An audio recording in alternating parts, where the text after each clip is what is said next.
प्यारे दोस्तों, कब्र में एक औरत पर खतरनाक अजाब आया और मरने के सिर्फ 3 दिन बाद ही उसकी मैयत कब्र से गायब हो गई। तो दोस्तों, कब्र में उस औरत के साथ क्या और क्यों हुआ, आइए सुनते हैं दोस्तों। ये वाकया पाकिस्तान के किसी इलाके का है। एक शख्स कहता है कि मेरी बीवी का 3 दिन पहले इंतकाल हो गया था। 3 दिन बाद मैंने अपनी बीवी को ख्वाब में देखा। वो रो रही थी और उसे कुछ लोग कब्र से निकाल कर ले जा रहे थे। वो मुझसे कह रही थी कि मुझे मत जाने दो। ख्वाब में मैं वहां खड़ा था और वहां एक औरत भी खड़ी थी। उस औरत को मैं पहचान नहीं पा रहा था। ख्वाब में मेरी बीवी को कुछ लोग उसकी कब्र से ले जा रहे थे। ये ख्वाब देखकर मैं बेचैन हो गया और इस ख्वाब को भूलने की कोशिश कर रहा था, लेकिन मुझे एक पल भी चैन नहीं आ रहा था। मैं इसे बुरा ख्वाब समझकर भूल भी जाता अगर ऐसा एक बार होता। मैं मुसलसल 2 रातों से यही ख्वाब देख रहा था। इस ख्वाब की हैबत मुझ पर इस कदर तारी थी कि जागती आंखों से भी मुझे मेरी बीवी रोती हुई दिखाई दे रही थी। उसकी सिसकियां मेरे कानों में गूंज रही थीं। मेरी बीवी मुझे अपनी कब्र खोदने का कह रही थी और किसी की कब्र को खोदना निहायत संगीन जुर्म था। हुकूमत की तरफ से सजा हो सकती थी। अगर मैं कब्र ना खोदता तो मुझे तसल्ली ना होती। अजीब सी बेचैनी में घिरा मैं दोबारा लेट गया, लेकिन अब की बार नींद आंखों से कोसों दूर थी। आंखों के सामने गुजरा ख्वाब फिर से आ रहा था और मैं चाहकर भी उससे पीछा नहीं छुड़ा सकता था। करवट पर करवट बदलते बदलते मैं उठ गया था। मैंने बहुत से लोगों से राब्ता किया कि उसकी मदद करें ताकि कब्र खोदकर अपने अंदर की बेचैन तबीयत को खत्म कर सकूं। पहले तो कोई भी मेरा साथ देने को तैयार ना था, लेकिन फिर मेरी मिन्नत समाजत पर दोस्त तैयार हुए थे।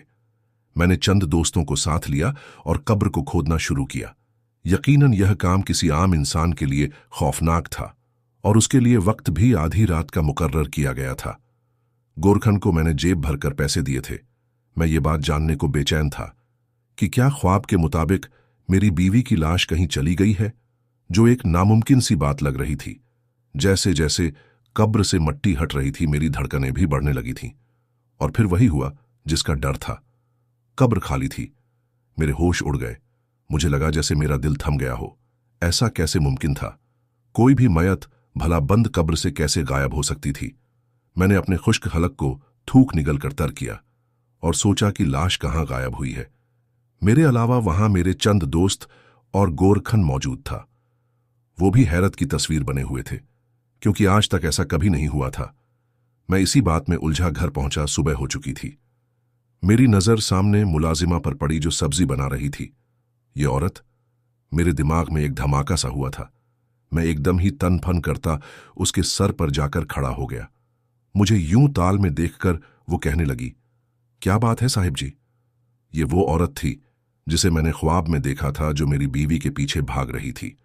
ख्वाब में देखते हुए भी मुझे यूं लग रहा था कि जैसे उस औरत का चेहरा मेरे लिए शनास सा था। अब मुझे याद आया कि वो मेरे घर की मुलाजमा थी। मैं दिन भर काम के सिलसिले में बाहर होता था, शायद इसलिए मुझे वो इतनी याद नहीं थी। वो मुझे हैरत से देख रही थी, लेकिन बहरहाल मैं ख्वाब के बलबूते पर उस औरत को कुछ नहीं कह सकता था। मैं अपने कमरे में चला आया था। अभी तो मेरे लिए सबसे बड़ी उलझन यह थी कि मेरी बीवी की मैयत कब्र से गायब कैसे हो गई। मैं यही सोच रहा था कि मेरी छोटी बहन मेरे कमरे में आ गई। मेरे लिए चाय का कप लाई थी। उसकी रंगत गम और सदमे से फीकी पड़ चुकी थी। मेरे वालिद हयात न थे, इसलिए जब मेरी शादी हुई तो मेरी बीवी ने ही मेरी बहन को मां की मोहब्बत दी थी। अब भी वो मेरे पास बैठकर रोने लगी। कहने लगी, भाई, मुझे भाभी बहुत याद आती है। मुझे रात भर नींद नहीं आती क्योंकि मुझे भाभी के साथ सोने की आदत थी। अब मैं उसे क्या बताता कि मैं किस अजियत से दोचार हूं। एक तो बीवी के जाने का गम और इस पर वो ख्वाब, लेकिन मेरी उलझनों का सिलसिला तो शायद अब शुरू हो चुका था। रात भर मुझे वैसे भी नींद नहीं आती थी, इसलिए मैं लाउंज में बैठ गया। सोचने लगा, इस मसले का क्या हल निकालूं, किससे पूछूं। अभी मैं इसी उलझन में मुब्तिला था कि जब मुझे अपनी बहन के कमरे से अजीबो गरीब सी आवाजें आने लगी। इन आवाजों ने तो मुझे और भी परेशान करके रख दिया था। मैं फौरन से अपनी बहन के कमरे में गया। वो सो रही थी, लेकिन सोते हुए जो कुछ बद्दा रही थी वो सुनकर मेरा दिल धड़कना भूल गया। वो ऐसे कर रही थी जैसे उसके साथ कुछ गलत हो रहा है। मैं पहले अपनी बीवी की वजह से परेशान था और अब मेरी बहन, मेरा दिमाग मफल होने लगा था। यह क्या चल रहा था मेरे घर पर? सुबह उठकर जब नाश्ते के दौरान मैंने अपनी बहन महरीन से रात के बारे में सवाल किया, वो बिल्कुल सहम सी गई थी। वो मुलाजिम औरत भी उस वक्त नाश्ता लगा रही थी। मैंने कहा, महरीन, मुझे सच जानना है। तुम्हारी जिंदगी में कौन है वो शख्स, मुझे बताओ। मेरा लहजा सख्त और बुलंद था। महरीन बिल्कुल नाफहम थी, लेकिन मुझे हैरत उस मुलाजिमा यानी नौकरानी के हाथ को देखकर हुई, जो बुरी तरह से कांप रहा था। उसके चेहरे पर खौफ और बदहब्बासी छाई हुई थी। मैंने एक नजर उस पर डाली। अब तो मेरे लिए सब कुछ जानना बहुत जरूरी हो गया था। वो औरत यकीनन बहुत कुछ जानती थी। महरीन कहने लगी, भाई, आप कैसी बातें कर रहे हैं? मेरी जिंदगी में ऐसा कोई नहीं है। मैं कैसे अपनी बहन की बात का यकीन करता, जो बड़बड़ाहट मैंने उसके मुंह से सुनी थी। वो मेरे लिए एक दोहरी अजियत थी। मैं अपनी बहन को डॉक्टर के पास ले गया, लेकिन मेडिकल चेकअप से ही सच सामने आ सकता था। यकीनन मेरी बहन के साथ कुछ गैर अखलाकी काम हो रहा था। मेरी बहन के मेडिकल चेकअप ने मुझे एक नई उलझन में डाल दिया था। उसे नशा दिया जा रहा था और नशे की हालत में जो गैर अखलाकी और गलत काम लिया जा रहा था, निहायत ही शर्मनाक था। मैं अपने कारोबार के सिलसिले में इस कदर उलझा रहा कि मैंने घर पर तवज्जो नहीं की। मेरे घर पर क्या हो रहा था, लेकिन जो कुछ भी था, मैं यह जानता था कि इस सिलसिले में उस मुलाजिम औरत का अमल दखल बहुत ज्यादा है। लेकिन वो घर में मुलाजिम की हैसियत से काम कर रही थी। कई बार मुझे दूसरे शहर भी जाना पड़ता था, तो वो औरत ही उस वक्त घर पर मेरी बहन और बीवी के साथ रहती थी, और मैंने ख्वाब में उसे ही देखा था। फिर आजकल वो मुलाजिमा जिस बदहवासी का शिकार थी, मुझे वो औरत वैसे भी मशकूर लगने लगी थी। अगले रोज वो काम के लिए आई तो मैंने उसे कहा कि वो मेरी बात सुने, मुझे उससे कुछ पूछना है। मेरा यह कहना था कि वो बदहवास होना शुरू हो गई थी। उसकी आवाज में चचक थी। कहने लगी, जी साहिब जी, क्या पूछना है? मैंने कहा, देखो, मुझे बात को घुमाने की आदत नहीं है, लेकिन मैं अच्छी तरह से जानता हूं कि जो कुछ भी मेरे घर पर हो रहा है तुम उससे वाकिफ हो। मेरी बात पर वो तवज्जो का शिकार हुई थी। मैंने कहा कि जब मैं घर पर नहीं होता था तो तुम यहां पर रहती थी। मेरी बहन के साथ बहुत ही गैर मुनासिब हरकतें और गलत हरकतें हुई हैं। तुम्हारे लिए बेहतर यही है कि सच मुझे बता दो कि यह सब कौन करता था। मेरी बात सुनकर वो बुरी तरह से घबरा गई। कहने लगी कि मैं कुछ नहीं जानती। मैंने कहा कि देखो, तुम सब कुछ जानती हो और यह तुम्हारा चेहरा मुझे बता रहा है, वरना तुम यूं बदहवास ना होती। अगर तुमने सीधे तरीके से सच नहीं बताया तो मैं तुम्हें पुलिस के हवाले कर दूंगा। यह सुनकर तो वो रोने लगी और कहने लगी, मैं सच कह रही हूं, मुझे कुछ नहीं मालूम। मैंने भी गुस्से से उसे जड़ हाँकते हुए कहा कि तुम यूं नहीं मानोगी। ठीक है, मैं अभी पुलिस को बुलाता हूं, तुम्हें उसके हवाले कर देता हूं। फिर जब पुलिस 4 डंडे मारेगी तो तुम सच बताओगी। उस वक्त वो औरत इस कदर घबराई हुई थी कि उसका पूरा वजूद लर्ज रहा था। इससे पहले कि मैं उससे कोई और सवाल करता, वो फौरन से मेरे कमरे से बाहर निकल गई। जब तक मैं कमरे से बाहर निकला, वो मेरे घर से बाहर निकल चुकी थी। मैं तेजी से उसके पीछे भागा, लेकिन जैसे ही मैं अपने घर से बाहर निकला, मुझे पूरी गली में वो औरत कहीं भी नजर नहीं आई। न जाने कहां छुप गई थी। अब तो कोई भी शको शुबा नहीं रहा था। यकीनन वो बहुत कुछ जानती थी, और हो सकता है मेरी बहन की हालत की जिम्मेदार भी वो औरत ही हो। तभी ख्वाब में मुझे वो औरत ही नजर आई थी, और यह भी मुमकिन था कि मेरी बीवी की मौत की वजह भी वो औरत ही थी। मेरे लिए उस औरत को ढूंढना बेहद जरूरी हो गया था। मैंने दाएं बाएं जहां तक मुमकिन था उसे ढूंढने की कोशिश की, लेकिन हमारे घर के पास बहुत दरख्त और बाग बने हुए थे। वो न जाने कहां छुप गई थी। फिर वो 2-4 घरों में और भी काम करती थी। न जाने किसके घर गई थी, कहां गई थी, मैं कुछ नहीं जानता था। दूसरा मसला मेरा यह था कि मैं यह भी नहीं जानता था कि वो रहती कहां है, क्योंकि यह मुलाजमा मेरी बीवी ने रखी थी और वही उसके बारे में जानती थी। मेरी बहन 18 साल की थी, लेकिन बेहद सीधी थी। उसका घर के कामों में कोई खास लेना देना नहीं था। ना ही वो इन कामों में दिलचस्पी लेती थी कि मुलाजिमा कौन है, कहां से आती है। मैं परेशान होकर रह गया था। ऐसा लगता था जैसे मैं किसी 2-धारी तलवार के बीच में कट रहा हूं। एक तरफ अपनी बीवी की गायबशुदा मैयत को लेकर परेशान था, और दूसरी तरफ मेरी बहन की हालत बिगड़ने लगी थी। जिस गैर अखलाकी हरकतों की वो आदी हो चुकी थी, वो रात को बेचैन होने लगती, अजीबोगरीब गंदी गंदी हरकतें करने लगती जो कि शर्मनाक किस्म की थी। अब मैं उसे नींद की गोली देने लगा था और यह मेरी मजबूरी थी। डॉक्टर से उसका इलाज भी करवा रहा था। मेरे लिए हैरानकुन बात यह थी कि अगर कोई शख्स मेरी बहन के साथ ऐसे गिरी हुई हरकत कर रहा था तो उस वक्त तक उसकी इज्जत पमाल हो चुकी होती, लेकिन ऐसा नहीं था। जब वो होश में आती तो उसे कुछ भी याद नहीं होता, और रात को जब वो नींद की गुनूदगी में होती तो एक अलग ही रूप था जो मैंने अपनी बहन का देखा था। और मुलाजिमा तो ऐसी लापता हुई थी कि मुझे समझ नहीं आ रहा था कि मैं उसे कहाँ ढूंढूं। अपनी गली के जिन घरों को मैं जानता था वहां मैंने उस मुलाजिमा के बारे में पूछा। वो भी इस बात पर परेशान थे कि वो चंद दिनों से उनके घर भी काम पर नहीं आ रही थी। फिर मैंने यह पूछना शुरू किया कि वो औरत किस किस्म की है। उनका कहना था कि उन्होंने कभी भी उसमें कोई ऐब नहीं देखा। उसकी आदत थी कि फालतू बातें नहीं करती थी, बस अपने काम से काम रखती थी और चली जाती थी। वो औरत बहुत ज्यादा मजबूत किस्म की औरत थी। अपनी कमजोरी उसने किसी पर भी जाहिर नहीं की थी। अपनी बहन की बिगड़ती हालत के पेशे नजर मैं उसे एक नफ्सियाती डॉक्टर के पास ले गया। जब उस डॉक्टरनी ने मेरी बहन का चेकअप किया तो जो राज मुझ पर खुला, मेरा दिमाग खुल के रह गया था। मेरी बहन के साथ गैर अखलाकी हरकत करने वाला कोई मर्द नहीं बल्कि एक औरत थी। उसके साथ हम जिन्स परस्ती का काम हो रहा था। यह सुनकर तो मेरी अक्ल काम करना छोड़ गई थी।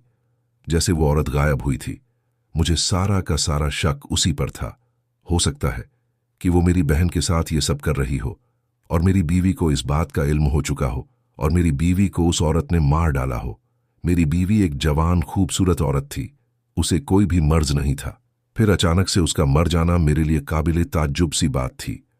डॉक्टर के मुताबिक उसे हार्ट अटैक हुआ था जिसे वो सह नहीं पाई और उसकी मौत हो गई। लेकिन मुझे यह बात इतनी भी आम नियत की नहीं लग रही थी। यकीनन कोई ना कोई राज तो उसमें पोशीदा था। बहरहाल मैंने उस औरत के मुतालिक पुलिस से भी राब्ता किया। पुलिस इंस्पेक्टर मेरा दोस्त था।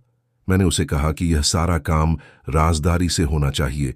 जो कुछ उस औरत ने मेरी बहन के साथ किया था, मैं उसको शायद जान से ही मार डालता। चंद दिन नहीं लगे थे कि मेरे दोस्त ने उस औरत को ढूंढ निकाला था। वो कुछ दूर ही बस्ती में रहती थी और 4 दिन से अपने घर में बंद थी। मेरे दोस्त ने मुझे पुलिस स्टेशन बुलवाया और जब मैं वहां पहुंचा तो वो सामने खड़ी कांप रही थी, रो रही थी। मैंने गुस्से से देखा। मैंने कहा कि अब भी तुमने मुझे सच नहीं बताया तो मैं तुम्हें जान से मार डालूंगा। मेरी बहन के साथ ऐसा सब कुछ क्या करती थी? एक जोरदार थप्पड़ मैंने उसके मुंह पर ही मारा था। वो फिर से कांपने लगी थी और फिर फूट फूट कर रोने लगी। कहने लगी, साहिब जी, मैं ऐसी नहीं हूं, मैंने ऐसा कुछ नहीं किया, लेकिन मैं आपको सच बता दूं तो आप मेरी बात पर यकीन नहीं करेंगे। मैंने कहा कि मेरे साथ झूठे बहाने मत करो। मुझे तो लगता है कि मेरी बीवी को भी तुमने मारा है। यकीनन वो तुम्हारी बात, तुम्हारा राज जान गई थी, इसलिए तुमने उसे अपने रास्ते से साफ कर दिया। मेरी बात पर नामे सर हिला रही थी। कहने लगी, नहीं साहिब जी, बल्कि मैं तो आपकी बीवी को बार बार समझाती थी कि वो ऐसा ना करे, लेकिन अचानक उसके मुंह से यह बात निकली और फौरन से चुप हो गई। मैंने कहा, क्या मतलब है तुम्हारी बात का? तो वो रोने लगी। कहने लगी कि अगर मैं सच बता दूं तो आप यकीन नहीं करेंगे। मैंने कहा कि तुम मुझे सच बताओ। उसने कहा कि मैं जो कुछ भी आपको बताऊंगी वो 100% सच है, इसमें कोई भी झूठ शामिल नहीं है। वो कहने लगी, जब उसने मेरे घर में नौकरी शुरू की थी तो इस चीज को महसूस किया कि मेरी बीवी मुझे ज्यादा तवज्जो नहीं देती, और यह बात एक हद तक थी। मेरी बीवी की मोहब्बत और चाहत मेरे लिए नहीं थी जैसे कि आमतौर पर औरतों की होती है। वो ज्यादातर मुझसे कतराती थी। मेरी शादी नई नई हुई थी, लेकिन वो मेरे लिए तैयार नहीं होती थी। मेरी कुर्बत में भी बेसुकून बेचैन रहती थी।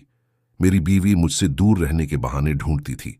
मैं उसकी ये हिचकिचाहट और शर्म समझता रहा, लेकिन किस्सा तो कुछ और ही था।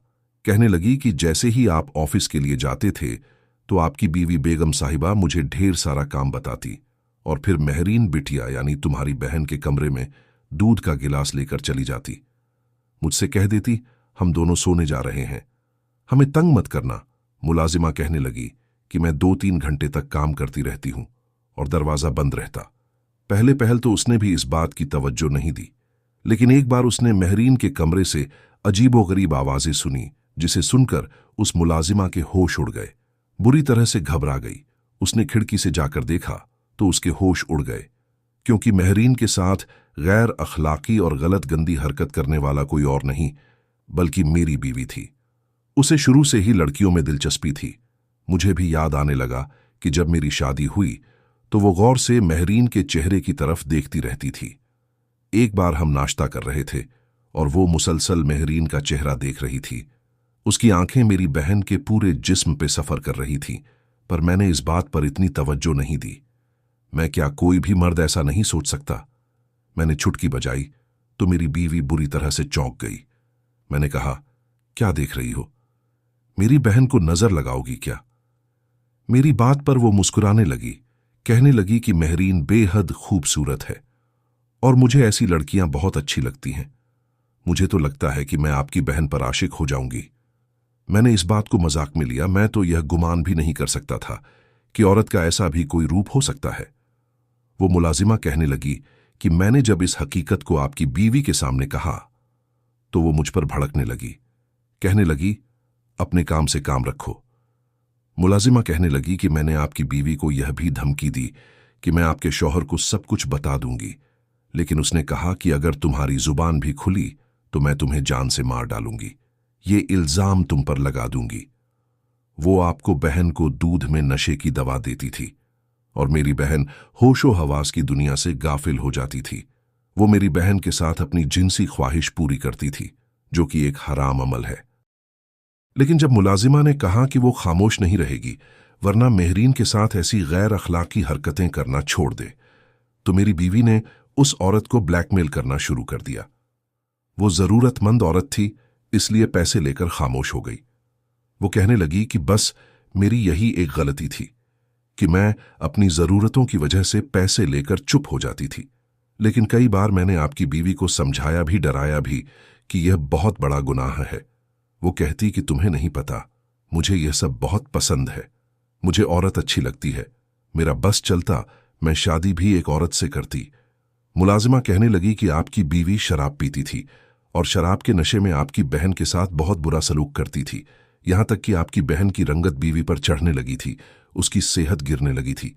पहले तो आपकी बीवी सिर्फ चंद घंटे ही आपकी बहन के साथ गुजारती थी, लेकिन इसके बाद सुबह से शाम तक जब तक मैं घर के काम करती रहती, आपकी बीवी कमरे से बाहर नहीं निकलती थी और जब बाहर आती तो आपकी बहन की हालत बदतर होती थी, नशे की वजह से बेहाल होती थी। फिर मुलाजिमा बताने लगी कि जिस दिन आपकी बीवी का इंतकाल हुआ उस दिन शराब के साथ साथ नशे के कई सिगरेट पिए थे और उसका इरादा था कि वो आपकी बहन को मार ही डालेगी, लेकिन वो शराब, नशे की सिगरेट उसी पर असर कर गए और उसका वजूद और दिल इस चीज को बर्दाश्त नहीं कर पाया और उसका हार्ट फेल हो गया। मुझे उस औरत की बात का तब तक यकीन नहीं आया जब तक कि मेरी बीवी की बचपन की सहेली उसकी मौत का सुनकर मेरे घर ना आई थी। उसकी सहेली का नाम अनाबिया था। अनाबिया उसकी बचपन की सहेली थी और कजन भी थी।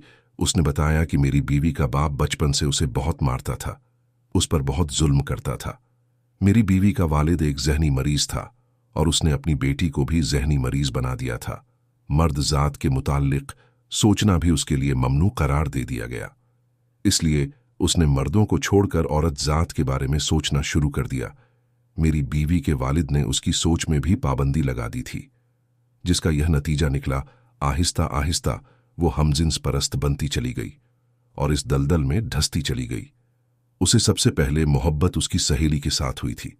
शुरू में तो अनाबिया को समझ नहीं आई उसकी नफ्सियात की, लेकिन जैसे जैसे वो दोनों बड़ी होती गई वैसे वैसे अनाबिया को समझ आ गई और अनाबिया ने उससे दूरी इख्तियार कर ली।